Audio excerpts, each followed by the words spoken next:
नदी किनारे दो बहनों की खेती और ससुराल। नदी के दो किनारों पर रहती थीं दो बहनें। एक के पास था बड़ा घर, बड़े खेत और हर सुख सुविधा। वहीं दूसरी के पास था छोटा सा घर, मिट्टी का चूल्हा और अपनों का प्यार। लेकिन दोनों बहनों के बीच इतनी कड़वाहट थी कि वे एक दूसरे का चेहरा देखना भी पसंद नहीं करती थीं। क्या दोनों बहनें फिर से एक हो पाएंगी? जानने के लिए कहानी अंत तक जरूर देखिए। नदी के किनारे बसा था वो छोटा सा गांव। इसी गांव में दो बहनें रहती थीं, प्रिया और नताशा। प्रिया बेहद शांत स्वभाव की थी, वहीं दूसरी तरफ नताशा बिल्कुल अलग। माता पिता के गुजर जाने के बाद दोनों बहनों की जिम्मेदारी उनके मामा कमलेश और मामी सुनीता ने संभाली थी। लेकिन सुनीता का झुकाव हमेशा नताशा की तरफ ही रहा। वो नताशा को प्यार तो करती थी, लेकिन उस प्यार के साथ साथ उसके मन में प्रिया को लेकर जहर भी भरती रहती थी। एक शाम, नताशा, क्या बात है? आज तू इतनी चुप क्यों है? दीदी, तुमसे एक बात पूछूं? हाँ, पूछना। मुझसे पूछने में इतना क्यों सोच रही है? क्या सच में तुम्हें लगता है कि हम दोनों को इस घर में बराबर समझा जाता है? मुझे तो कभी ऐसा लगा नहीं, लेकिन तू क्यों पूछ रही है? मामी ने कहा कि तुम हमेशा अपने बारे में ही सोचती हो। आगे चलकर अगर घर में कोई चीज या जमीन का हिस्सा मिला तो तुम अपना हिस्सा ज्यादा मांगोगी। क्या मामी ने तुझे मेरे बारे में ऐसा कहा? हाँ, उन्होंने कहा कि मुझे अपने भविष्य के बारे में सोचना चाहिए। नताशा, तू मेरी बहन है, मैं तेरा हक क्यों छीनूंगी? लेकिन मामी कहती है कि तुम बहुत सीधी बनती हो, लेकिन हो नहीं। मैं तेरे सामने सीधी बनने की कोशिश नहीं करती, मैं बस तेरी बड़ी बहन हूँ। दीदी, फिर अगर कभी तुम्हें और मुझे एक चीज में से चुननी पड़े तो मैं तेरे लिए छोड़ दूंगी। नताशा दीदी, तुम हमेशा इतनी आसानी से बातें कैसे कर लेती हो? जिंदगी इतनी भी आसान नहीं होती। शायद नहीं है नताशा, मुझे पता है, लेकिन अगर हम रिश्तों में भी हिसाब करने लगेंगे तो जिंदगी और मुश्किल हो जाती है। फिर दोनों अपने घर की ओर चल पड़ी। उसी रात सुनीता ने नताशा को अपने कमरे में बुलाया। सुनीता ने धीमी आवाज में कुछ कहना शुरू किया। नताशा, आज गांव से दो रिश्तों की बात आई है। दो रिश्ते मामी? हाँ, एक रिश्ता नदी के उस पार रहने वाले बड़े किसान परिवार से है। पक्का घर, अच्छी जमीन, बड़ा कारोबार और घर में किसी चीज की भी कमी नहीं है। और दूसरा साधारण परिवार का ही है। छोटा सा घर है, छोटी सी जमीन और घर के लोग खुद मेहनत करके ही गुजारा करते हैं। मामी, फिर तो मैं पहले वाला रिश्ता ही लूंगी अपने लिए। मैं भी यही चाहती हूँ नताशा, आखिर मैंने तुझे अपनी बेटी की तरह पाला है। मैं चाहती हूँ कि तेरी शादी ऐसी जगह हो जहाँ तुझे हर चीज के लिए तरसना ना पड़े। लेकिन तभी बाहर से प्रिया की आवाज आई। मामी, खाना तैयार हो गया है, नताशा तू भी आजा। हाँ, रख दे। वैसे प्रिया, तेरे लिए भी एक रिश्ता आया है। क्या? मेरे लिए रिश्ता? दीदी, तुम्हारा रिश्ता भी आया है। हाँ, लेकिन तेरा परिवार साधारण है, छोटा सा घर और थोड़े से गरीब लोग हैं वो। मामी, घर छोटा या बड़ा होने से फर्क नहीं पड़ता, लोग अच्छे होने चाहिए। लेकिन दीदी, जिंदगी सिर्फ अच्छे लोगों से नहीं चलती, जरूरतें भी तो होती हैं। सही कह रही है प्रिया, इसलिए तू वही चुनना जो तुझे सच में अच्छा लगे। लेकिन वे इस बात से बेखबर थीं कि उनकी जिंदगी की असली परीक्षा तो शादी के बाद शुरू होने वाली थी। कुछ ही हफ्तों में दोनों बहनों की शादी की तैयारियां शुरू हो गई। मामी सुनीता ने नताशा की शादी में महंगे कपड़े, गहने और हर जरूरी सामान का खूब इंतजाम किया, जबकि प्रिया के लिए उसने बस जरूरत भर की चीजें ही रखी। लेकिन प्रिया ने फिर भी मुस्कुराकर सब स्वीकार कर लिया और कोई शिकायत नहीं की। शादी के दिन दोनों बहनों का मंडप एक ही जगह लगाया गया। सारी रस्में पूरी हुई। नताशा, अपना ध्यान रखना। दीदी, मैं तो अपना ध्यान रख ही लूंगी, लेकिन सिर्फ अफसोस इस बात का ही है कि हम दोनों का ससुराल इतनी पास है। मुझे तुम्हें रोज देखना होगा। कोई बात नहीं। और हाँ, अगर कभी कोई परेशानी हो तो मुझे जरूर बताना। मुझे क्या परेशानी होगी दीदी, मैं तो अपने बड़े से ससुराल में बड़े आराम से रहूंगी, तुम अपना देख लेना। बस तू खुश है, मेरे लिए वही काफी है नताशा। विदाई के बाद दोनों की गाड़ियां नदी के अलग अलग किनारों की ओर निकल गईं। नताशा जब अपने ससुराल पहुंची तो एक बहुत बड़े घर के सामने खड़े लोगों ने उसका भव्य स्वागत किया। उसे लगा कि उसने अपनी जिंदगी का बिल्कुल सही फैसला किया है। आओ बहू, हमारे घर में तुम्हारा स्वागत है। आज से यह घर तुम्हारा भी है। धन्यवाद माँ जी, घर तो बहुत सुंदर है।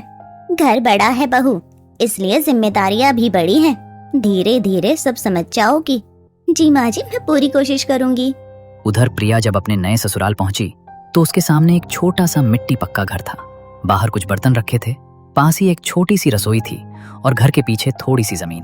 लेकिन जैसे ही नए परिवार ने उसका पूरे दिल से स्वागत किया, प्रिया के मन का सारा डर पल भर में दूर हो गया। बहू, घर छोटा है लेकिन तू इसे अपना समझकर रहना। माँ जी, घर कितना भी बड़ा है, इससे ज्यादा जरूरी यह है कि उसमें रहने वाले लोग कैसे हैं। बिल्कुल सही कहा बहू। और एक बात याद रखना, ये काम किसी एक का नहीं होता।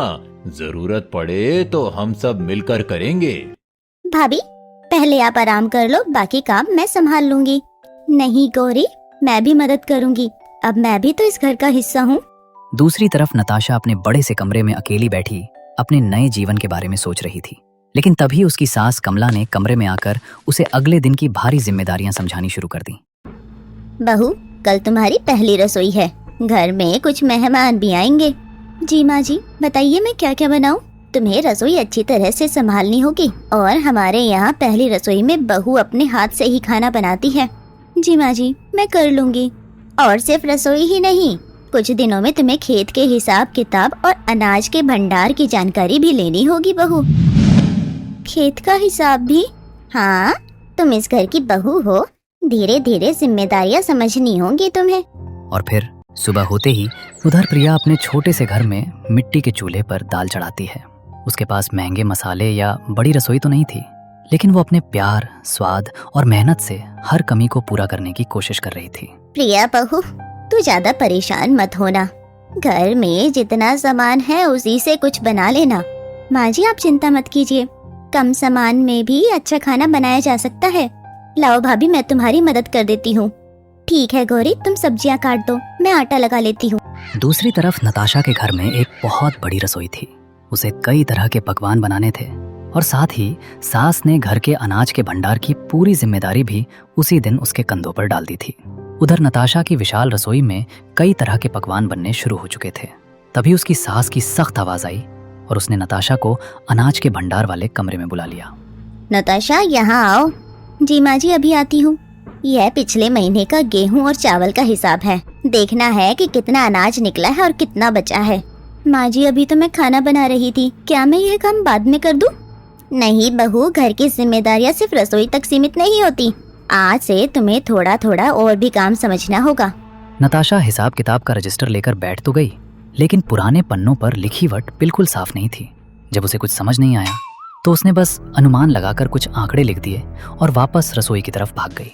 लेकिन तभी घर का एक मजदूर दौड़ता हुआ मालकिन, गोदाम में खाद के सिर्फ 8 बोरे आए हैं, हिसाब में बराबर लिखे हैं। लेकिन मुझे तो रजिस्टर में 12 दिख रहे हैं। मुझे भी समझ नहीं आ रहा बहू जी। नताशा, अभी तुम खाना संभालो, शाम को इस हिसाब को दोबारा देखेंगे। नताशा परेशान होकर वापस रसोई में गई। बहू, खाना तो अच्छा था, लेकिन साथ में तुम्हें बाकी जिम्मेदारियां भी संभालने की आदत डालनी होगी। जी माँ जी, मैं सीख जाऊंगी। नताशा बहू, गलती से डरना मत, लेकिन एक ही गलती दोबारा नहीं होनी चाहिए। नताशा ने पहली बार महसूस किया कि संपत्ति जितनी ज्यादा हो, उसे संभालने की चिंता भी उतनी ही ज्यादा होती है। दूसरी तरफ प्रिया के घर उसकी बनाई साधारण दाल, बाजरे की गर्मा गर्म रोटी और चटनी ने घर के हर सदस्य का दिल जीत लिया था। बहू, आज तूने कम सामान में इतना अच्छा खाना बना दिया। बाबूजी, खाना अच्छा तब लगता है जब सब मिलकर खुशी से खाएं। भाभी, अब तो मुझे आपके हाथ का खाना रोज चाहिए। कोई बात नहीं गौरी, अगर तुम मेरी मदद करोगी तो हम दोनों मिलकर बहुत अच्छा अच्छा खाना बनाएंगे। अगले दिन हरिया ने अकेले नदी से पानी लाने की कोशिश की, मगर लगातार काम करने से वो बुरी तरह थक गया। अगर 2 दिन में खेत तक पानी नहीं पहुंचा तो फसल कमजोर हो जाएगी। बाबूजी, कोई रास्ता जरूर निकलेगा। हम नदी से पानी खेत तक लाने के लिए व्यवस्था जरूर कर लेंगे। और उसी समय नदी के दूसरे किनारे पर नताशा के ससुराल में खेत के एक हिस्से में भयानक कीड़े लगने की खबर आई। मजदूरों को तुरंत कोई बड़ा फैसला लेना था। नताशा, खेत का यह हिस्सा बचाना जरूरी है। माँ जी, मैं मजदूरों से बात करती हूँ, कोई रास्ता जरूर निकलेगा। अब दोनों बहनों के सामने पहली चुनौती थी। अगली सुबह प्रिया के सूखे खेत को पानी की सख्त जरूरत थी। बाबूजी, अगर हम मिट्टी हटाकर यहाँ एक छोटी सी नाली बना दे तो पानी सीधे खेत के ऊपर वाले हिस्सों में आराम से जा सकता है। बात तो सही है बहू, लेकिन अकेले इतना काम करना आसान नहीं होगा। अकेले क्यों करेंगे, सब मिलकर करेंगे ना। और भाभी मैं भी तुम्हारे साथ हूँ। अब दोनों बहनों के सामने पहली चुनौती थी। अगली सुबह प्रिया के सूखे खेत को पानी की सख्त जरूरत थी। फिर क्या था, तीनों ने मिलकर काम संभाल लिया। प्रिया मिट्टी हटाती, गौरी किनारे मजबूत करती और हरिया नदी की तरफ पानी का रास्ता बनाता। कई घंटों की अटूट मेहनत के बाद आखिरकार नदी का पानी नाली से बहता हुआ धीरे धीरे खेत की प्यास बुझाने लगा। देखिए बाबूजी, पानी पहुँच गया। बहू, तूने तो आज हमारा बहुत बड़ा काम आसान कर दिया।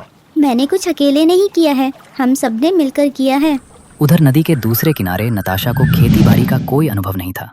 नताशा, तुम्हारे ससुर ने कहा है कि आज ही इसका इंतजाम करना होगा। माँ जी, मैं खेत में जाकर देखती हूँ। बहू, सिर्फ देखकर वापस मत आना, मजदूरों से बात करके फैसला भी करना होगा। जी जी माँ जी। उसने जल्दबाजी में पुराने रजिस्टर देखकर एक दवा का नाम बता दिया और मजदूरों ने छिड़काव शुरू कर दिया। लेकिन कुछ ही घंटों बाद एक तजुर्बेकार बुजुर्ग मजदूर ने हाथ जोड़कर छिड़काव रुकवाया। बहू जी, ये दवा फसल के लिए ज्यादा तेज है, मात्रा कम रखनी चाहिए। लेकिन रजिस्टर में तो यही लिखा है। रजिस्टर पुराना है बहू जी, इस बार मौसम अलग है। तो पहले क्यों नहीं बताया आप लोगों ने? हमने बताया था, लेकिन हमें लगा आप घर वालों से पूछ कर आई हैं। लेकिन तब तक फसल का एक हिस्सा पूरी तरह खराब हो चुका था। शाम ढलते ढलते घर में सन्नाटा छा गया। नताशा को लगने लगा कि अब हर कोई उसी को दोष देगा। गलती हो गई बहू, लेकिन उससे सीखना भी जरूरी है। माँ जी, मुझे माफ कर दीजिए, मुझे खेती की इतनी जानकारी नहीं थी। मानती हूँ बहू, तुम्हें सब कुछ पहले दिन से आना जरूरी नहीं है, लेकिन अगली बार किसी अनुभवी व्यक्ति की बात जरूर सुन लेना। उसने सोचा कि भले ही प्रिया के पास साधन कम है, लेकिन उसके पास एक ऐसा परिवार है जो हर मुश्किल में एक दूसरे का हाथ थामकर खड़ा रहता है। मुझे लगता था यहाँ आकर मेरी जिंदगी आसान हो जाएगी। शाम होते होते नदी में एक नई आफत आ खड़ी हुई। नदी का पानी अचानक बड़ी तेजी से बढ़ने लगा था। भाभी, पानी बहुत तेज आ रहा है, नाली टूट जाएगी।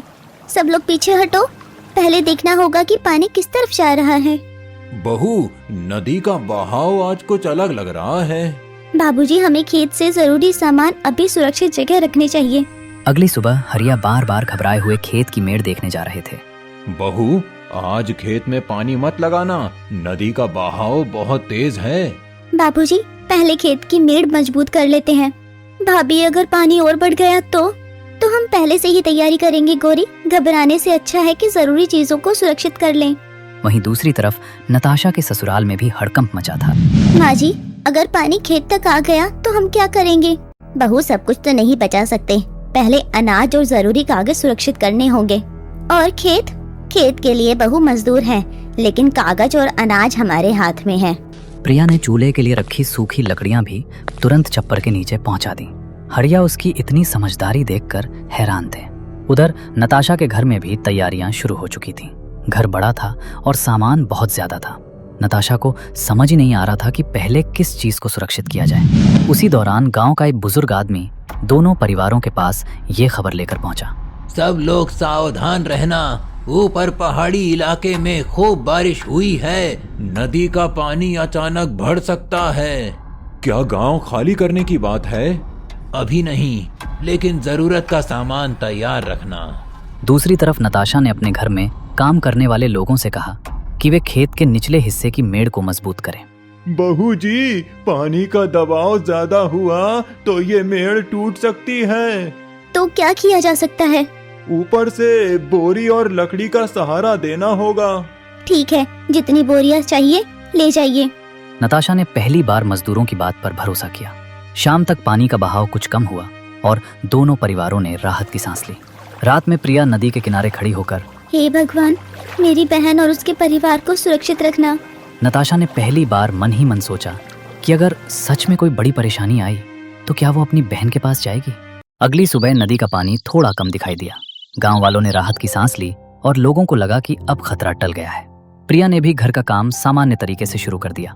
नताशा ने भी अपने घर में खेत और अनाज की व्यवस्था दोबारा संभाल ली। लेकिन उसी दोपहर गांव के चौक पर अचानक एक सरकारी कर्मचारी पहुंचा। सभी लोग ध्यान से सुनिए, ऊपर से पानी छोड़े जाने की सूचना मिली है। कितना पानी आएगा साहब? अभी सही मात्रा बताना मुश्किल है, लेकिन नदी किनारे रहने वाले परिवार तैयार रहें। प्रिया ने अपने ससुराल वालों के साथ मिलकर सबसे पहले अनाज की बोरियां और जरूरी सामान घर की ऊंची जगह पर रखवा दिया। बाबूजी, हमें ज्यादा देर तक इंतजार नहीं करना चाहिए। जरूरी सामान पहले ही अच्छे से सुरक्षित जगह पहुंचा देते हैं। भाभी, क्या हमें भी गांव से बाहर चले जाना चाहिए? अभी सरकारी आदेश नहीं आया है गौरी, लेकिन अगर पानी और बढ़ा तो हम यहाँ से निकल जाएंगे। उधर नताशा के ससुराल में भी अफरा तफरी मचने लगी। बड़ा घर होने के कारण परिवार को लग रहा था कि वे पूरी तरह सुरक्षित हैं, लेकिन घर के पीछे बने खेतों में पानी बड़ी तेजी से घुस रहा था। नताशा को अचानक अपनी बहन प्रिया की चिंता सताने लगी। माँ जी, प्रिया का घर तो पास है, बिल्कुल नदी के। अपनी चिंता कर बहू, अगर पानी और बढ़ा तो हमारे खेत भी डूब जाएंगे। लेकिन माँ जी, हमें कम से कम उसे खबर तो करनी चाहिए ना। तुम्हारी बहन समझदार है, उसे पता होगा क्या करना है। उसने खिड़की से नदी की तरफ देखा और उसे प्रिया का वो छोटा सा घर याद आया जो नदी के बेहद करीब था। उसने पहली बार अपनी बहन को फोन करने का फैसला किया, लेकिन नदी किनारे नेटवर्क कमजोर होने के कारण फोन नहीं लगा। इधर प्रिया के घर के पास नदी का पानी खेत की मेड़ तक पहुंच चुका था। अचानक नदी का एक तेज बहाव मेड़ के एक हिस्से से टकराया और मिट्टी का बड़ा हिस्सा टूट कर बह गया। भाभी, मेड़ टूट गई। सब लोग पीछे हटो, पानी के पास मत जाना। हाँ बहू, आज नदी का पानी कुछ ज्यादा ही डरावना लग रहा है। अगर यहाँ से पानी अंदर आया तो पूरा खेत डूब जाएगा। फसल जाने का डर बाद में करेंगे, पहले अपनी जान जरूरी है। थोड़ी ही देर में पानी खेत के बड़े हिस्से में फैल गया। महीनों की मेहनत से उगाई गई फसल पानी में झुकने लगी। प्रिया कुछ पल उसे चुपचाप देखती रही, लेकिन उसने खुद को संभाला। उधर नताशा ने देखा कि उसके ससुर अपने पुराने कागज और खेतों के दस्तावेज एक संदूक में संभाल कर रख रहे हैं। पापा जी, ये सब ऊपर रख दीजिए, नीचे पानी आ रहा है। हाँ बहू, तुम भी अपना जरूरी सामान ले आओ। मैं पहले नौकरों और मजदूरों को बाहर सुरक्षित जगह भेज देती हूँ। लेकिन बहू, तुम खुद भी सुरक्षित रहना। सरकारी कर्मचारी दोबारा गांव में पहुंचे। नदी का जलस्तर लगातार बढ़ रहा है, सभी परिवार तुरंत सुरक्षित स्थान पर पहुंच जाएं। बहू, अब हमें निकलना चाहिए। बाबूजी, लेकिन पहले माँ जी और गौरी को लेकर चलते हैं। प्रिया ने घर से सिर्फ जरूरी कपड़े, थोड़ा अनाज और दवाइयां उठाईं। उसने अपनी रसोई की तरफ आखिरी बार देखा। वही मिट्टी का चूल्हा जिस पर उसने अपनी पहली रसोई बनाई थी, अब पानी के खतरे में था। दूसरी तरफ नताशा के परिवार ने भी घर की ऊपरी मंजिल पर जाने का फैसला किया। सब लोग ऊपर आ जाइए, नीचे रहना अब सुरक्षित नहीं है। बहू, क्या पानी घर के अंदर भी आ जाएगा? मुझे नहीं पता माँ जी, लेकिन हमें सबसे पहले खराब स्थिति के लिए तैयार रहना होगा। नताशा को पहली बार अपनी बहन के लिए गहरा डर महसूस हुआ। उसने खिड़की से बाहर देखा। नदी का पानी अब पहले से कहीं ज्यादा फैल चुका था। उधर प्रिया अपने परिवार के साथ सुरक्षित जगह की ओर पहुंच चुकी थी। प्रिया के मन में बार बार अपनी बहन का ख्याल आ रहा था। गांव के कई परिवार नदी की तेज धार में फंसे थे। प्रिया ने बिना अपनी सुरक्षा की परवाह किए बचाव दल की नाव में बैठकर नदी के बीच जाने का फैसला किया। अगर कोई नाव या बचाव दल उधर जा रहा है तो मुझे भी साथ जाना है। बहू, वहाँ जाना बहुत खतरनाक है। बाबूजी, मुझे पता है, लेकिन अगर वहाँ कोई अपना फंसा है तो मैं यहाँ चुपचाप नहीं बैठ सकती। उधर नताशा अपने ससुराल की ऊपरी मंजिल पर घिरी खड़ी थी। बड़ा घर अब उनके लिए कैद बन चुका था। साहब, नदी के उस पार बहुत सारे घर हैं, वहाँ लोग फंसे हुए हैं। हम जानते हैं, लेकिन पानी का बहाव बहुत तेज है। पहले जिन लोगों की हालत सबसे ज्यादा गंभीर है, उन्हें निकालना होगा। मुझे उस इलाके का अच्छे से पता है, मैं आपको बता सकती हूँ कौन सा रास्ता सुरक्षित है। ठीक है, लेकिन नाव में बिना जरूरत खड़ी मत होना, ये बहुत खतरनाक है। उधर नताशा अपने ससुराल की ऊपरी मंजिल पर घिरी खड़ी थी। नताशा बहू, पानी इतना ऊपर कैसे आ गया? माँ जी, घबराइए मत, हम ऊपर हैं, बचाव दल जरूर आ जाएगा। बाहर का रास्ता पूरी तरह बंद हो चुका है। हम सब साथ हैं, जब तक मदद नहीं आती कोई भी नीचे नहीं जाएगा। वो लोग यहाँ तक आ भी पाएंगे क्या बहू? माँ जी, हम हार नहीं मानेंगे, कोई ना कोई रास्ता जरूर निकलेगा। साहब, उस बड़े घर की तरफ चलिए, वहाँ लोग फंसे हुए हैं। उस तरफ पानी बहुत तेज है, सीधे जाना मुश्किल होगा। तो पीछे के रास्ते से ले लीजिए, वहाँ खेत के पास पानी बहुत कम होता है। तुम्हें पूरा भरोसा है? हाँ, मैं उस इलाके को अच्छे से जानती हूँ। तभी दूर से नाव आई। नताशा, कौन? दीदी, तुम यहाँ क्यों आई हो? तुम्हें लेने आई हूँ नताशा, जल्दी करो, लेकिन यहाँ बहुत खतरा है, तुम वापस चली जाओ। तू मेरी बहन है, तुझे यहाँ छोड़कर मैं वापस नहीं जा सकती। सब लोग नीचे बैठो, नाव को संतुलित रखना होगा। लेकिन तेज बहाव के कारण आगे न बढ़ सकी। नताशा का दिल बैठ गया। साहब, क्या हम इन्हें अभी नहीं निकाल सकते? अभी नहीं, पानी बहुत तेज है, हमें थोड़ा इंतजार करना पड़ेगा। लेकिन घर में पानी लगातार बढ़ रहा है।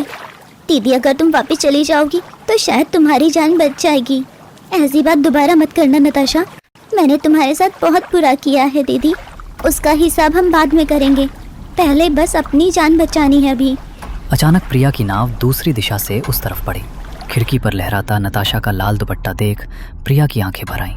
जिस बहन को वो अपने खिलाफ समझती थी, वही प्रिया आज अपनी जान जोखिम में डालकर उसे बचाने आई थी। तभी नदी में बहता एक बड़ा लट्ठा नाव से टकराया। प्रिया संतुलन खोकर पानी में गिरते गिरते बची। सब लोग सावधान रहना, नाव पीछे करो। दीदी, मैं ठीक हूँ नताशा, तुम घबराना मत, हम दूसरी तरफ से आ रही हैं। नताशा बहू, पानी अब सीढ़ियों तक पहुँच गया है। माँ जी, आप सब छत के बीच में आ जाइए, किनारे पर मत जाना। बहू, क्या तुम्हारी बहन प्रिया वापस आएगी? हाँ माँ जी, वो जरूर आएगी, मैं जानती हूँ दीदी को। नाविक ने रास्ता बदला। दीदी, आप आ गए। भगवान का शुक्र है। पहले बुजुर्ग और महिलाएं नाव में आएंगी, बाकी लोग उसके बाद। सब लोग तैयार रहिए, हमें जल्दी से निकलना होगा। और प्रिया छत पर चढ़कर सबसे पहले अपनी सास जैसी बुजुर्ग कमला और फिर नताशा को सेफ नाव में ले आई। नताशा का बड़ा बंगला और खेत पानी में डूब चुके थे। उसने पछतावे में सिर झुका लिया। प्रिया ने प्यार से उसका हाथ थाम लिया। बहू, तुमने हमारे लिए इतना क्यों किया? अभी बातें करने का समय नहीं है माँ जी, पहले आप अच्छे से सुरक्षित जगह पर चले जाइए। जब मामी कहती थी कि तुम मेरा हक छीन लोगी, मैंने उनकी बातें मान ली दीदी। जब तुम मेरी मदद करती थी तो मुझे लगता था कि तुम दिखावा कर रही हो। जब तुम मेरे लिए परेशान होती थी तो मुझे ऐसा लगता था कि तुम अच्छा बनने का सिर्फ नाटक करती हो। लेकिन आज जब मेरी पूरी दुनिया पानी में डूब रही थी, तुम मुझे बचाने आ गई। क्यों नहीं आऊंगी नताशा, तू मेरी बहन है, मैं तुझे ऐसी हालत में अकेला नहीं छोड़ सकती। दीदी, मैंने सोचा था कि बड़ा घर होने से जिंदगी भी अच्छी हो जाती है। घर बड़ा हो या छोटा नताशा, उसमें रहने वाले लोगों के दिल बड़े होने चाहिए। तुम्हें पता है दीदी, तुम्हारे छोटे से घर में जो अपनापन था वो मेरे इतने बड़े घर में कभी नहीं था। नताशा बहू, आज तुमने साबित कर दिया है कि रिश्ते खून से नहीं निभाने से बनते हैं। कोई बात नहीं माँ जी, चलो अब हम सब सुरक्षित हैं। नताशा, मुझे भी तुमसे माफी मांगनी है। मैं तुम्हारी बातों को समझने के बजाय हमेशा घर वालों की बात मानता रहा। अश्विन जी, मुझे अभी किसी बात की कोई शिकायत नहीं करनी, बस मैं चाहती हूँ कि हम सब मिलकर दोबारा से एक नई शुरुआत करें। अगली सुबह राहत शिविर में दोनों बहनें साथ बैठी थीं। तभी गांव के बुजुर्ग शंकर प्रसाद एक पुराना बक्सा लेकर वहां पहुंचे। बक्से में उनके दिवंगत पिता का पत्र और वसीयत थी। क्या यहाँ प्रिया और नताशा नाम की दो बहनें हैं? हाँ, हम दोनों यहीं पर हैं, पर आप कौन हैं? मेरा नाम शंकर प्रसाद है। मैं कई साल पहले तुम्हारे पिता के साथ काम करता था। हमारे पिताजी को आप जानते थे? बहुत अच्छी तरह। और आज मैं तुम्हारे पिता की एक अमानत तुम्हें देने आया हूँ। पत्र से पता चला कि उनके पिता ने दोनों के लिए जमीन छोड़ी थी, लेकिन उनकी मौत के बाद कागजों में हेर फेर करके किसी और ने कब्जा कर लिया था। ये पापा का है, पापा की ही लिखावट है ये। हाँ, उन्होंने मुझे इसे सुरक्षित रखने के लिए दिया था। लेकिन इतने सालों तक आपने हमें से क्यों नहीं दिया? क्योंकि तुम्हारे पिता ने कहा था कि इसे तभी देना जब तुम दोनों अपने पैरों पर खड़ी हो जाओ और एक दूसरे का साथ देना सीखो। दीदी, पापा ने हमारे बारे में इतना सब कुछ सोच लिया था। हाँ नताशा, शायद उन्हें पता था कि एक दिन हम दोनों के बीच गलतफहमियां आ सकती हैं। तुम्हारे पिता ने ये भी कहा था कि संपत्ति से ज्यादा जरूरी तुम्हारा रिश्ता है। लेकिन दीदी, इसमें मेरी जमीन का हिस्सा तो बहुत कम है और मेरा हिस्सा भी पूरा नहीं है। यही वजह है कि मैं आज तुम्हारे पास आया हूँ। मुझे पता है, ये जरूर मामा और मामी ने ही किया होगा। मैं किसी पर बिना सबूत आरोप नहीं लगाना चाहता, लेकिन पुराने रिकॉर्ड में उनके हस्ताक्षर जरूर हैं। अगर उन्होंने किया है तो हमें इसका सच पूरा पता करना होगा। तुम दोनों को एक पुराने रिकॉर्ड ऑफिस जाना होगा। वहाँ तुम्हारे पिता की जमीन के सारे दस्तावेज मिल सकते हैं। ये खबर उनके मामा मामी तक पहुंची तो मामी सुनीता के चेहरे का रंग उड़ गया। जिस झूठ से उसने इतने साल दोनों बहनों को बांटे रखा था, अब उसका भांडा फूटने वाला था। अगर उन दोनों को सारे कागज मिल गए तो हमारा क्या होगा? घबराने की जरूरत नहीं है, इतने सालों से हमने सब संभाल कर रखा है। लेकिन अब दोनों बहनें एक हो गई हैं। पहले जैसी बात नहीं रही। बहुत कोशिश करी है मैंने उन दोनों में फूट डालने की, ताकि हमारा राज राज ही रहे, लेकिन अब तो मुझे डर लगने लग गया है। इसीलिए हमें उससे पहले कुछ करना होगा। रिकॉर्ड ऑफिस पहुंचकर दस्तावेजों की जांच हुई तो सच सामने आ गया। दोनों बहनों ने अपने मामा मामी को माफ कर दिया और कानूनी रूप से पिता की जमीन और हक वापस पा लिया। शाम को दोनों बहनों ने नदी किनारे साथ मिलकर चूल्हा जलाया। प्रिया ने आटा गूंथा, नताशा ने सब्जियां काटी और दोनों की हंसी से किनारा गूंज उठा। दीदी, यह नदी हमारे बीच में कितनी दूरियां लेकर आई थी ना? नहीं नताशा, नदी ने हमें अलग नहीं किया। लोगों की बातें और हमारी गलतफहमियों ने हमें अलग किया था। अब चाहे जो भी हो जाए दीदी, मैं तुम्हारा साथ नहीं छोड़ूंगी। मैं तुम्हें छोड़ने दूंगी तब ना नताशा। दीदी, आपको याद है मैंने एक बार कहा था कि मुझे तुम्हें अपने ससुराल के पास देखकर दुख होगा। मुझे उस बात पर अफसोस है दीदी। याद है नताशा, सब याद है। आज लगता है कि अगर हमारे घर इतने पास नहीं होते तो शायद मैं तुम्हें कभी समझ ही नहीं पाती। कोई बात नहीं नताशा, कभी कभी जिंदगी हमें वही जगह दे देती है जहाँ हमें सबसे ज्यादा सीखना होता है। जिस नदी ने कभी उन्हें दूर किया था, आज उसी के किनारे दोनों साथ खड़ी थीं। वे समझ चुकी थीं कि मकान छोटा हो या बड़ा, अपनों के प्यार और सच्चे रिश्ते से बड़ा कुछ नहीं होता। दोस्तों, दौलत खोकर फिर कमाई जा सकती है, लेकिन अपनों का साथ खो जाए तो वापस पाना आसान नहीं होता। अगर आप प्रिया की जगह होते तो क्या नताशा को माफ कर पाते? अपनी राय कमेंट्स में जरूर बताइए।